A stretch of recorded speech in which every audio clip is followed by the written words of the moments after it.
नमस्कार, स्वराज एक्सप्रेस आप देख रहे हैं और मैं हूं आपके साथ काजल दुबे। बुलेटिन की शुरुआत करेंगे कुछ खास खबर के साथ। लखनऊ में लोकसभा चुनाव परिणाम के बाद बीजेपी राष्ट्रीय संगठन महामंत्री बीएल संतोष ने बैठक की है। इस बीच सीएम योगी, दोनों डिप्टी सीएम केशव प्रसाद मौर्य और ब्रजेश पाठक मौजूद रहे। इसके अलावा प्रदेश अध्यक्ष भूपेंद्र चौधरी, संगठन महामंत्री धर्मपाल सिंह बैठक में शामिल हुए। बैठक में 3 मुख्य एजेंडा रहा, जिसमें लोकसभा में करारी हार, आगामी 10 विधानसभा सीटों पर होने वाले उपचुनाव और 14 जुलाई को होने वाले प्रदेश कार्य समिति की बैठक पर रणनीति पर समीक्षा की गई।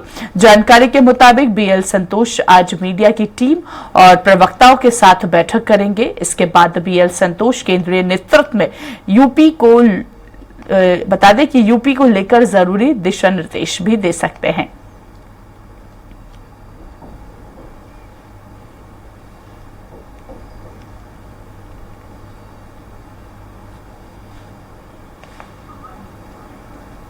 चलिए ज्यादा बातचीत करेंगे और ज्यादा बातचीत के लिए सहयोगी पवन का रुख करेंगे। पवन, 10 का दम भरने की तैयारी में अब कहीं ना कहीं बीएल संतोष ने पूरा खाका खींचा है। क्या 14 को फुल प्रूफ होगा बीजेपी का प्लान?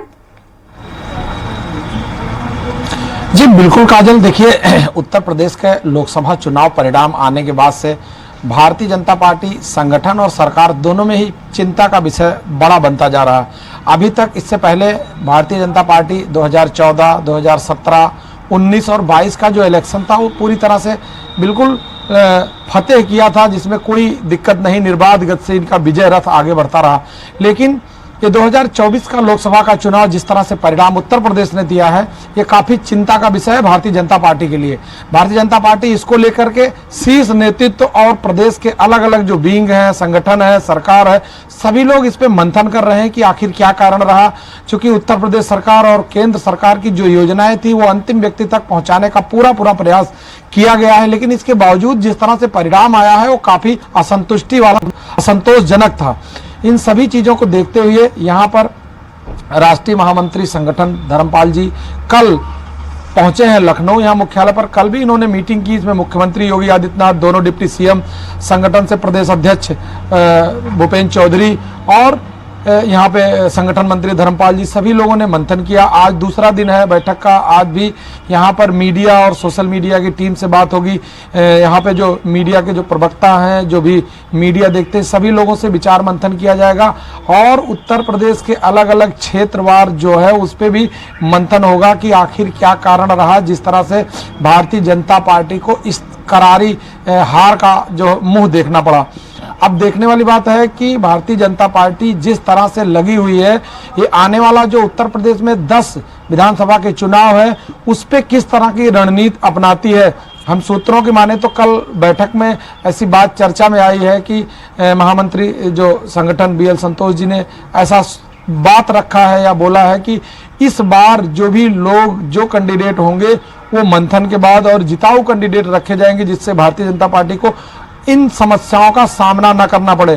क्योंकि 14 जुलाई को यहाँ पर कार्य समिति की बैठक होनी है और इस कार्य समिति की बैठक का मुख्य मुद्दा भारतीय जनता पार्टी का उत्तर प्रदेश के चुनाव परिणाम है।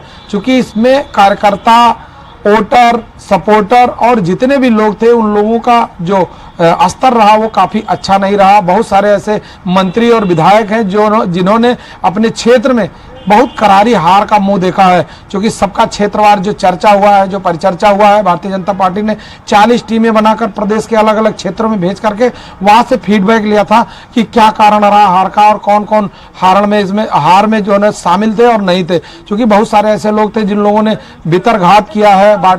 पार्टी में होने के बावजूद भी उन लोगों की ऐसी मंशा थी कि वो या तो शिथिल रहे या अन्य लोगों को गोपनीय ढंग से सपोर्ट किया। इन सभी मुद्दों को, सभी चीजों को बारीकी से देखने की बात आ रही है। और सबसे बड़ी बात काजल, उत्तर प्रदेश में अयोध्या सीट थी जो पूरे देश का, पूरे विश्व का एक स्तर था, उसके लिए लोग निगाह बनाए हुए थे। उस सीट को भी भारतीय जनता पार्टी ने गंवाया है।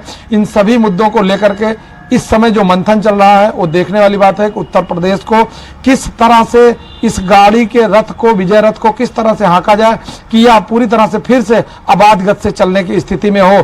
क्योंकि सामने 10 विधानसभा के उपचुनाव होने हैं, जिसमें भारतीय जनता पार्टी पूरा दमखम लगाएगी कि किसी तरह से इन 10 उपचुनाव में हम अपने परचम को ऊपर लहरा सकें। और बिल्कुल पवन, कहीं ना कहीं 3 मुख्य एजेंडे थे जो इस बैठक में चर्चा हुई है। क्या उपचुनाव के जरिए लोकसभा के घाव पर मलहम रखने का काम यहां पर बीजेपी करती हुई नजर आ रही है?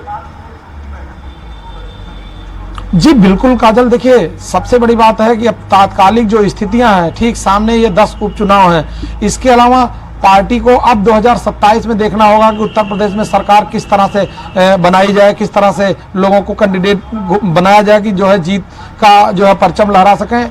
यहाँ पे जो मुख्य विपक्षी दल समाजवादी पार्टी, वो इस बार के चुनाव की जीत से इस तरह से उत्साहित है कि उसका ऐसा मन बना हुआ, ऐसा उत्साह है कि उसको लगता है कि हम 2027 में फुल प्रूफ गवर्नमेंट बनाएंगे। भारतीय जनता पार्टी को या कुल मिलाकर अगर ये बात दिमाग में आती है कि वोट परसेंटेज जो घटे हैं, जो हमारे कैंडिडेट हारे हैं, इन सभी मुद्दों को लेकर के इनकी बारीकियों को टटोलना, चूंकि यहाँ जो मुख्य विपक्षी दल है उनका जो वोट परसेंटेज बढ़ा है, उनके जो हौसले बुलंद हुए हैं, उस हौसलों को पानी फेरने के लिए या उस पर काबिज होने के लिए भारतीय जनता पार्टी के सामने मात्र 10 उपचुनाव है। इस पे कितना अपने आप को सक्षम कर पाती है, मजबूत कर पाती है, इन 10 में से कितनी सीट अपने पाले में कर पाती है जिसपे वो मलहम लगाने की स्थिति बन पाएगी। क्योंकि भारतीय जनता पार्टी जिस तरह से इस चुनाव के परिणाम को लेकर के चिंतित है वो काफी बड़ा है। क्योंकि प्रदेश में, उत्तर प्रदेश से 80 में 80 मिशन 80 का जो है चुनाव में परिणाम को लेकर के चर्चा हुई थी। पूरा देश जानता है कि उत्तर प्रदेश से ही प्रधानमंत्री का रास्ता जाता है और इसमें भारतीय जनता पार्टी ने जो मिशन 80 का नारा लगाया था, उस नारे में कहीं खरी नहीं उतरी और वहां पे बहुत सारे जो पिछले बार का जो चुनाव परिणाम था उससे भी कहीं पीछे जाकर खड़े होने की स्थिति बनी है। तो इन सभी चीजों को देखते हुए भारतीय जनता पार्टी संगठन और सरकार पूरी तरह से मंथन कर रहा है कि किस तरह से हम इसे बैकअप कर पाए, इसको किसी तरह से वापस हम कर पाए। बिल्कुल पवन, कहीं ना कहीं मिशन 80 का सपना तो अधूरा रह गया बीजेपी का। क्या लगता है अगला स्टेप क्या होगा, अगला प्लान जो है वो बीजेपी का क्या होगा? रणनीति जो बनाएगी आगामी चुनाव को लेकर, क्या उसमें परिवर्तन देखने को मिलेगा? बिल्कुल कविता, देखिए इससे पहले भी भारतीय जनता पार्टी को चुनाव लड़ने का, चुनाव की तैयारियों का एक महारथी माना जाता है। क्योंकि इस समय, इससे पहले भी जब भारतीय जनता पार्टी कोई चुनाव जीतती है, उसके बाद या चुनाव खत्म होने के बाद तत्काल प्रभाव से दूसरे चुनाव की तैयारी में जुट जाती है। अगर कहा जाए तो बाकी जो राजनीतिक पार्टियां हैं उसमें भारतीय जनता पार्टी रणनीति में काफी महारथी है और महारत हासिल भी कर चुकी है। इससे पहले कई चुनाव ऐसे हैं जिसमें चुनाव परिणाम आपको देखने को मिला है, लेकिन इस बार का जो परिणाम आया है इसके बाद से वो अपने रणनीति में क्या बदलाव लाते हैं, किस तरह का चेंजेस करते हैं जिससे कि उनको आगे सफलता हासिल हो। क्योंकि इसको लेकर के सरकार भी कई बार मंथन कर चुकी है। योगी आदित्यनाथ ने बहुत सारे विभागों की समीक्षा की है, अधिकारियों से बात की है, वीडियो कॉन्फ्रेंसिंग के जरिए बात की है। हर व्यक्ति इस बात को जानने का प्रयास कर रहा है कि आखिर क्या कारण रहे भारतीय जनता पार्टी को जो इस तरह से हार का मुंह देखना पड़ा। लेकिन इस बार आने वाले समय में रणनीति में कुछ सुधार होगा, कुछ चेंजेज होंगे और वो क्या चेंजेज होंगे वो आने वाले समय में पता चलेगा। क्योंकि जो 14 जुलाई को कार्य समिति होनी है उसमें भी ये मंथन का बड़ा कारण होगा और इस मंथन में क्या निकल कर आता है आने वाला समय बताएगा। चलिए ठीक है, बहुत बहुत शुक्रिया पवन हम तक जानकारी पहुंचाने के लिए। तो देखिए, महामंत्री बीएल संतोष ने बैठक की है और आज भी इस तरह बैठक का दौर जो है वो उत्तर प्रदेश में जारी रहेगा।